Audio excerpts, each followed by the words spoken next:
Hello, and thank you for coming to the McWaters Effect. I'm your host, Matt. Today, I'm going to be watching an interview from Heather Mullins talking about the New Hampshire audit.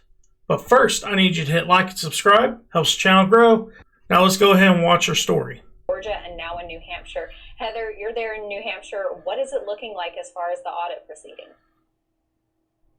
Well, so far, Amanda, it's been a fairly transparent process, but not without some bumps in the road. Unfortunately, when we first began this process, the live aren't going to be running around the clock. And I actually was one that suggested, hey, this is not a good idea. We need to keep these live streams going because I know people, I know our audience, there's nothing more suspicious than when those clocks go dark in a room full of ballots and voting machines. So they agreed to actually run the live stream round the clock, and the first night it went smoothly. Unfortunately, at that time, none of the ballots or the voting machines had been unsealed yet. The following day is when that occurred, when they started unsealing boxes of ballots on camera. They would show serial numbers on the voting machines, things of that nature, and they began the tabulation process, scanning all 10,000 ballots through all 4 voting machines.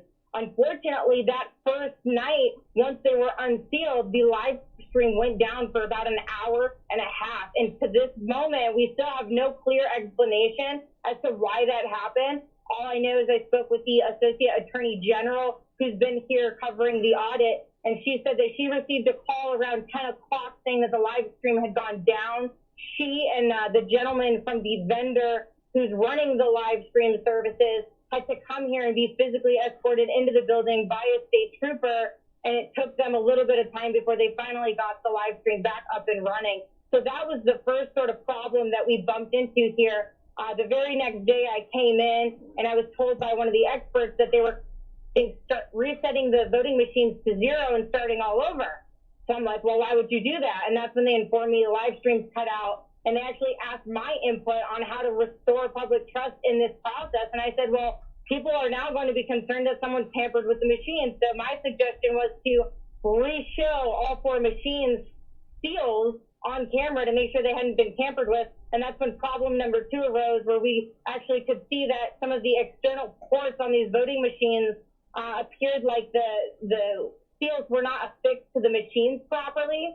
Now, what I am told about those ports is that by law, they're supposed to be disabled because of security reasons, because you can specifically access the memory card through those ports without breaking the memory card seal. Whether or not that's been done on these machines, we haven't found out yet, but there are a couple of problems so far throughout this audit. Heather, I have a question. Just to clear the air, you have a lot of fake news. You have people that are slandering Trump supporters. You have people that are slandering Republicans and the entire audit. Conspiracy theorists on the left that are saying that Republicans and Trump, they just want to overturn an election. Is this about overturning an election, or is this about just proving transparency so the American people have closure? No, this is, for me anyway, I can't speak for anyone else. For me, this is about transparency. This is about anomalies that need to be investigated. I know, specifically Jim Costa confronted me at CPAC and said, do you believe the election was stolen? I said, I don't know. I know what I report and what I see, and that's what I report. So I know what's going on here in New Hampshire is that this is not even about the presidential race. This is actually about a Democrat who lost her race by 24 votes. So under state law, she's allowed a hand recount. That hand recount for that state rep race is what found this anomaly. It found that the voting machines were off 10 to 11%. The hand recount found that Republicans in those races were shorted around 300 votes that they had earned, and that the Democrat was given 100 she did not earn. So there's some problems here, but again, this has nothing to do with the presidential race as to why they're investigating. And the bill requiring this investigation passed our Senate unanimously. So all 10 Democrats and all 14 Republicans said, we want to know what happened in this race and why the discrepancy exists. So that's what I got for you here in one. Well. The voting machines are screwed up there too, huh? Well, that's just proof. It's just not Republicans that want to know the truth. Democrats want to know the truth too.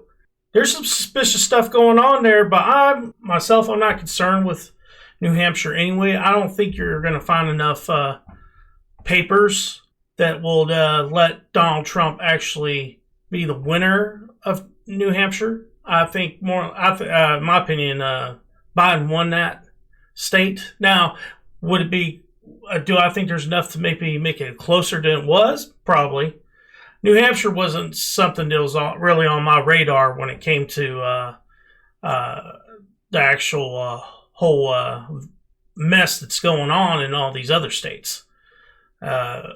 Especially since I think Biden was going to win that state anyway. But that's my opinion. I hope y'all enjoyed the video. Please hit like and subscribe. Helps the channel grow. Peace.